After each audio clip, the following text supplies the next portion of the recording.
Alhamdulillah, segala puji bagi Allah Subhanahu wa taala. Wassalatu wassalamu ala Rasulillah, salawat dan salam pada Rasulullah Muhammad sallallahu alaihi wasallam. Shaimin shaimat dimanapun berada, para pendengar Peru1 RRI Lux Mawai yang dirahmati Allah Subhanahu wa taala. Insyaallah tema kita pada kesempatan yang berbahagia ini adalah hasil daripada ibadah. Sebagaimana kita fahami, Allah berfirman, Ya ayuhan nasu ubudu rabbakumul ladzi khalaqakum walladzina min qablikum la'allakum tattaqun.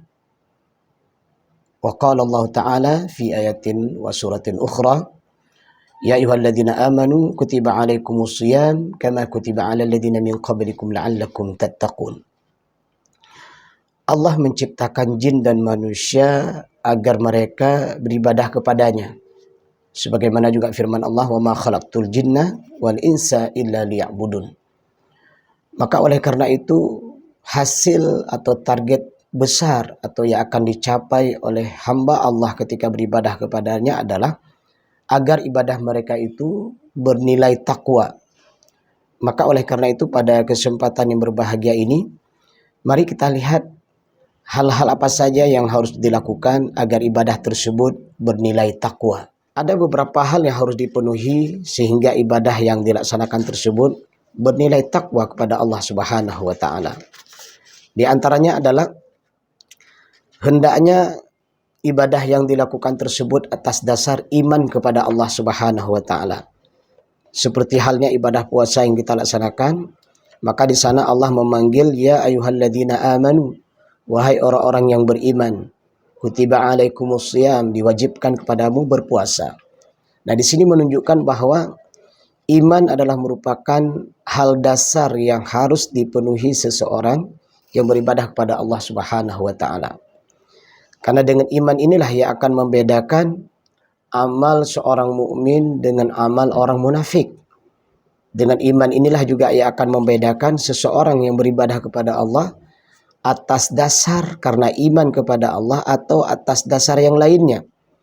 Dan iman ini pula yang akan membedakan seseorang yang akan mendapatkan balasan dari Allah Subhanahu wa taala atau seseorang yang beribadah tidak mendapatkan apa-apa. Maka oleh karena itu, hal pertama yang harus dilakukan untuk mencapai derajat takwa dari ibadah yang dilakukan adalah keimanan kepada Allah dan Rasul-Nya. Yang kedua, yang harus dilakukan oleh seseorang yang beribadah kepada Allah Subhanahu wa taala adalah atas dasar daripada keislaman. Islam itu bermakna tunduk atau menyerahkan diri. Jadi seseorang beribadah kepada Allah Subhanahu wa taala adalah atas dasar dia tunduk kepada Allah Subhanahu wa taala. Menyerahkan diri kepada Allah Subhanahu wa taala, bukan dengan alasan dan dasar lainnya. Kalau iman lebih berbicara kepada persoalan hati, sedangkan keislaman adalah lebih berbicara kepada praktek sehari-hari dalam beribadah kepada Allah. Disinilah juga yang akan membedakan seseorang yang beribadah kepada Allah atas dasar jukla dari Allah dan Rasul-Nya, atau seseorang yang beribadah kepada Allah dibuat-buat dengan tanpa dasar sedikit pun dari Al-Quran dan hadis Rasulullah sallallahu alaihi wasallam. Maka beribadah dengan nilai keislaman ini adalah merupakan hal penting agar ibadahnya bernilai takwa kepada Allah Subhanahu wa taala. Kemudian yang ketiga adalah hendaknya ibadah yang dilakukan adalah atas dasar ihsan. Sebagaimana Allah berfirman, Alladzi khalaqal mauta wal hayata liyabluwakum ayyukum ahsanu amala. Allah menciptakan kita dalam perjalanan kehidupan ini. Allah ingin melihat mana di antara kita yang terbaik dalam beribadah kepadanya. Ihsan ini bermakna beribadah kepada Allah Subhanahu wa taala seolah-olah melihat Allah Subhanahu wa taala. Maka kalau dia tak sanggup, maka anggaplah Allah memantaunya. Inilah ibadah yang luar biasa. Setelah seseorang beribadah kepada Allah atas dasar iman, setelah seseorang beribadah kepada Allah atas dasar keislaman, maka dia juga perlu memperhatikan ihsan. Ihsan juga mengandung makna bahwa apa yang dia persembahkan kepada Allah adalah yang terbaik. Ketika dia salat, maka salat yang dia lakukan adalah salat yang terbaik. Ketika dia berpuasa, maka puasa yang dilakukan adalah puasa yang terbaik. Ketika dia berinfak dan bersedekah, maka infak dan sedekahnya itu adalah infak dan sedekah yang terbaik. Ketika dia bergaul dengan sesama kehidupan manusia dan alam sekitarnya, maka pergaulannya pun adalah pergaulan yang terbaik. Intinya, mereka yang beribadah kepada Allah atas dasar ihsan ini, maka dia akan maksimal dan optimal dalam beribadah kepada Allah Subhanahu wa taala. Maka waktu yang diberikan kepada Allah dalam beribadah pun adalah waktu yang terbaik, bukan waktu sisa. Ketika dia melaksanakan salat, maka dia salat tepat waktu dan berjamaah. Ketika dia berinfak, maka infak yang diberikan adalah infak yang terbaik, yang paling dicintainya. Itulah ihsan. Maka dengan ihsan ini akan mengantarkan dia kepada nilai ketakwaan. Kemudian, hendaknya dia beribadah juga kepada Allah atas dasar ikhbat. Ikhbat itu tunduk. Tunduk ini bermakna mengakui kebesaran Allah Subhanahu wa taala. Mengakui keagungan Allah Subhanahu wa taala. Tidak ada kesombongan dan kecongkakan serta kepongahan dalam dirinya. Inilah ibadah yang luar biasa. Saat dia bersimpuh di hadapan Allah Subhanahu wa taala, dia merasakan kehinaan dirinya. Dia merasakan kelemahan dirinya. Dia merasakan ketidakberdayaan dirinya. Itulah makna tunduk atau ikhbat di sini. Inilah pribadi yang terbaik dalam beribadah kepada Allah Subhanahu wa taala. Sehingga nilai daripada ketundukan ini, ikhbat ini akan melahirkan pribadi-pribadi yang muttaqin dalam perjalanan kehidupannya. Kemudian hendaknya pula dia dalam beribadah kepada Allah agar menghasilkan nilai takwa adalah beribadah kepada Allah dengan landasan nilai tawakal. Artinya apa? Dalam dia beribadah kepada Allah Subhanahu wa taala, maka dia serahkan urusannya kepada Allah Subhanahu wa taala. Dia yakin bahwa segala sesuatu bentuk ibadah yang dilaksanakan adalah Allah lah yang akan memberikan balasan kepadanya. Dia yakin semua prosesnya kepada Allah Subhanahu wa taala. Itulah tawakal. Orang-orang yang bertawakal hidupnya akan lebih tenang. Orang-orang yang bertawakal hidupnya akan lebih bahagia.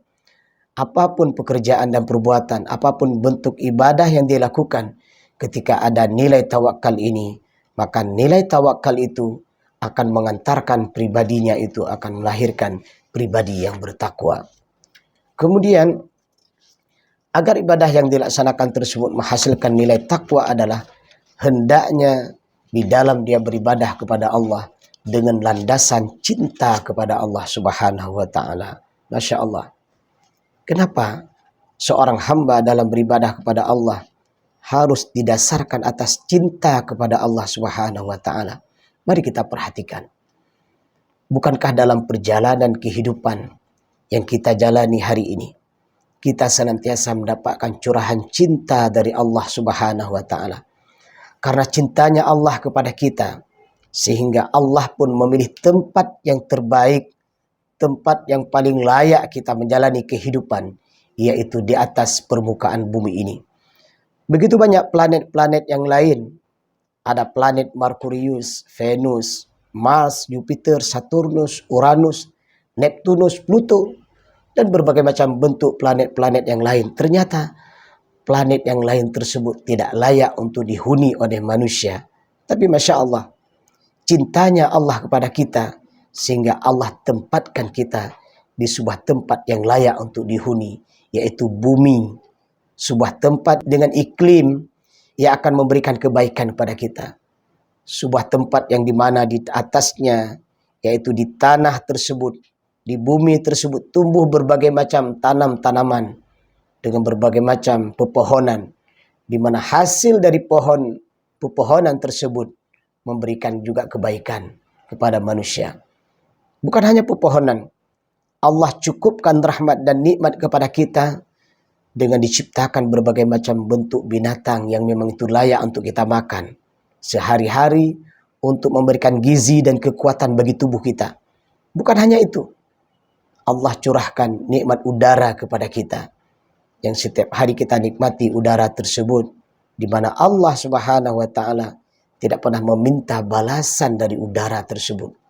Maka oleh karena itu, setelah kita merenungkan betapa besarnya cinta Allah kepada kita, betapa besar sayangnya Allah kepada kita, di sini akan mengantarkan kita untuk beribadah kepada Allah atas dasar kita cinta kepada Allah. Wallahu yuhibbul muhsinin. Allah cinta pada orang-orang yang berbuat baik. Innallaha lama'al muhsinin. Allah bersama orang-orang yang berbuat kebaikan. Para pendengar Perursatu RRI Luxmawe dimanapun berada yang dirahmati Allah Subhanahu wa taala. Ibadah yang akan melahirkan nilai takwa adalah di mana seorang hamba dalam beribadah atas dasar cinta kepada Allah Subhanahu wa taala. Selanjutnya, agar ibadah yang dilaksanakan tersebut menghasilkan nilai takwa adalah hendaknya dia dalam beribadah kepada Allah Subhanahu wa taala harus ada sifat harapan, berharap kepada Allah Subhanahu wa taala. Harus ada sebuah sikap raja, di mana di saat dia beribadah kepada Allah Subhanahu wa taala dan selesai dia beribadah kepada Allah Subhanahu wa taala, dia berharap agar Allah Subhanahu wa taala menerima ibadahnya. Inilah sebuah sikap yang harus dimiliki oleh seorang hamba yang beribadah kepada Allah Subhanahu wa taala.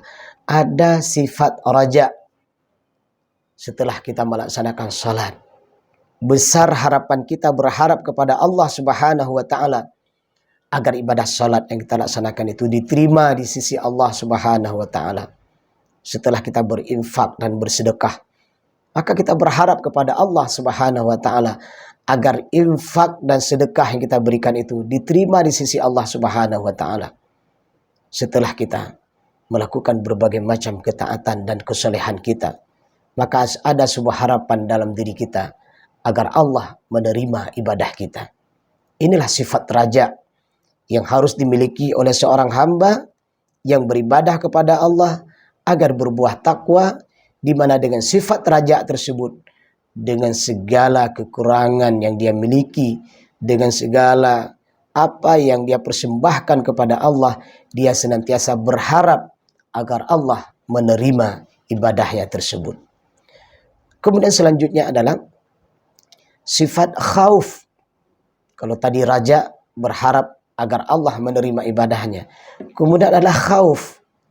Khauf ini adalah sebuah sifat rasa takut yang ada pada dirinya. Dia khawatir, ada sebuah rasa takut dalam dirinya.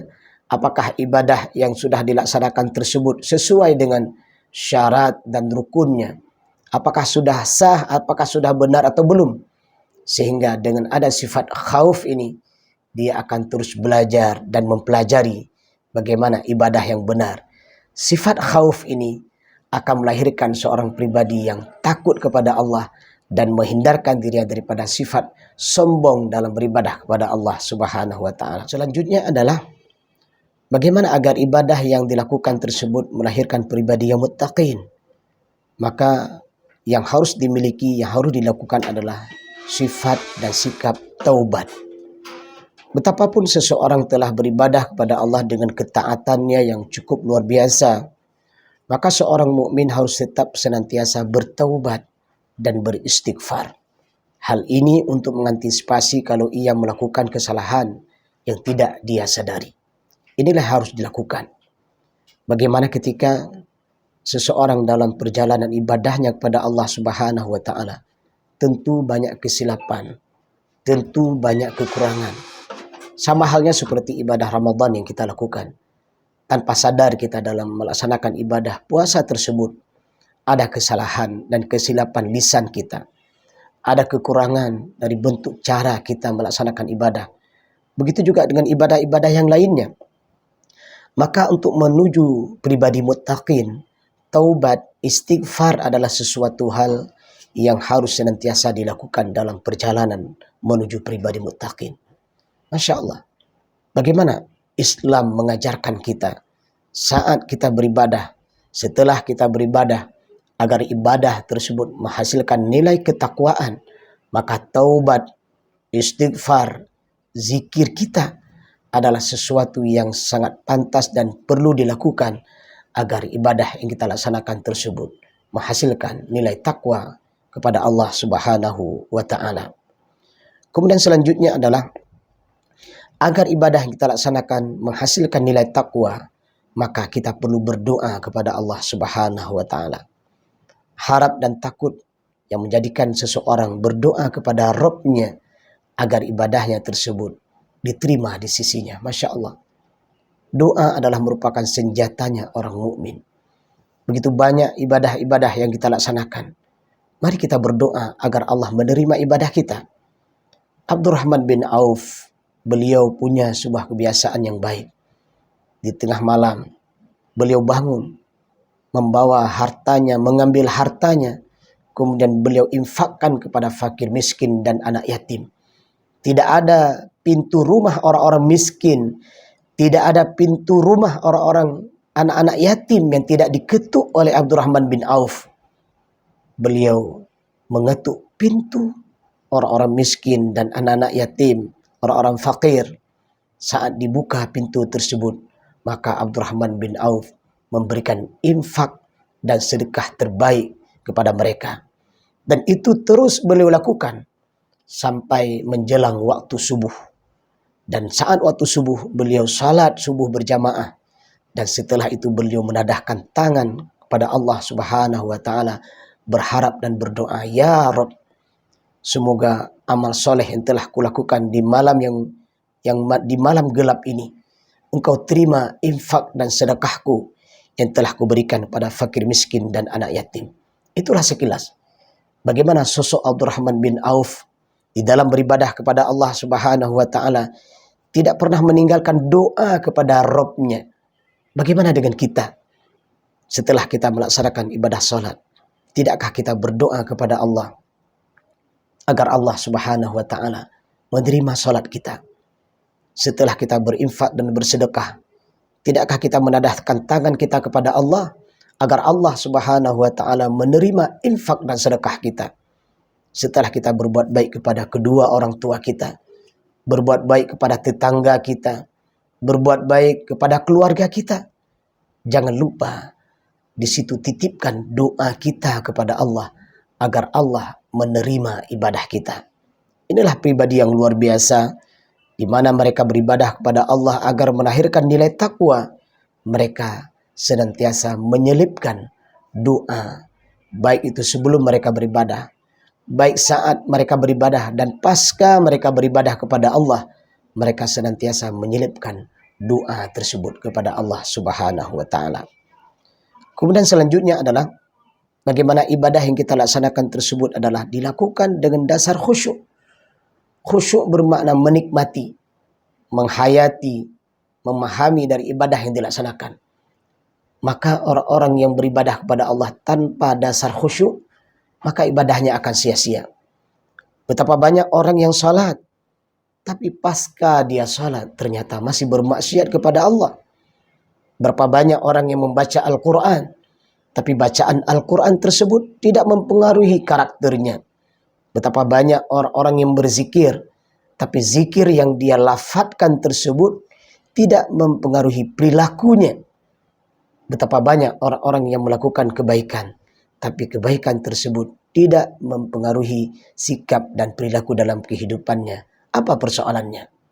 Karena sesungguhnya ibadah yang dilaksanakan tersebut bukan karena kekhusyuan dalam melaksanakan ibadah. Masya Allah. Ibadah yang khusyuk tersebut akan melahirkan nilai takwa. Mari kita renungkan. Mari kita fahami.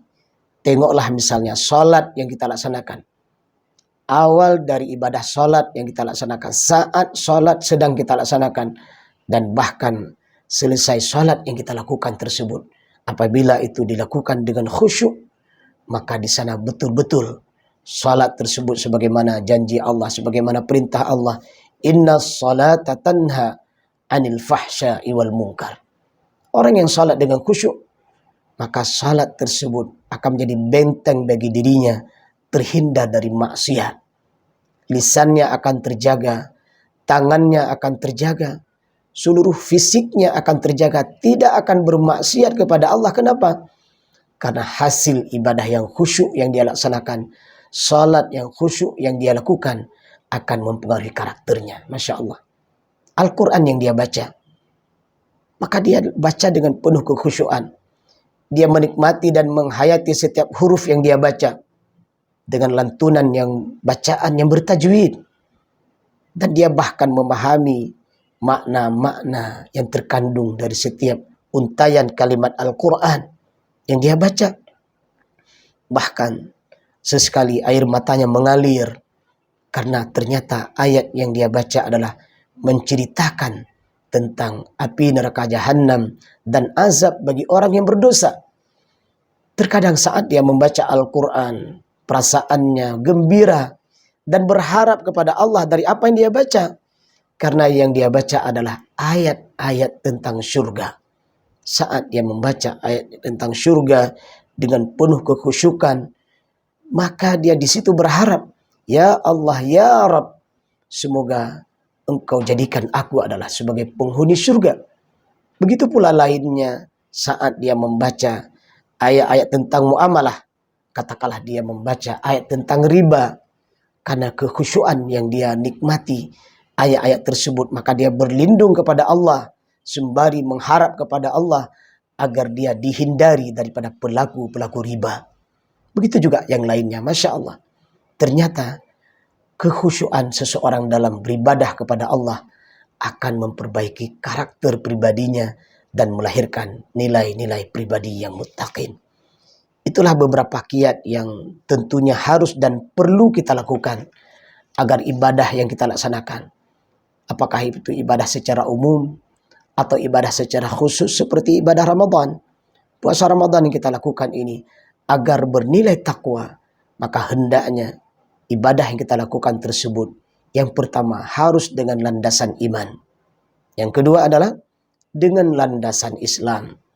Dan yang ketiga, hendaknya ibadah tersebut dengan nilai ihsan, memberikan yang terbaik. Kemudian yang keempat, berusaha dalam beribadah tersebut atas dasar ikhbat, yaitu ketundukan kepada Allah Subhanahu wa taala.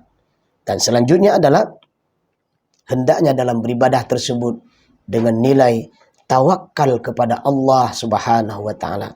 Berapapun jumlah dan bentuk ibadah yang dilakukan, maka urusan prosesnya dia serahkan kepada Allah Subhanahu wa taala.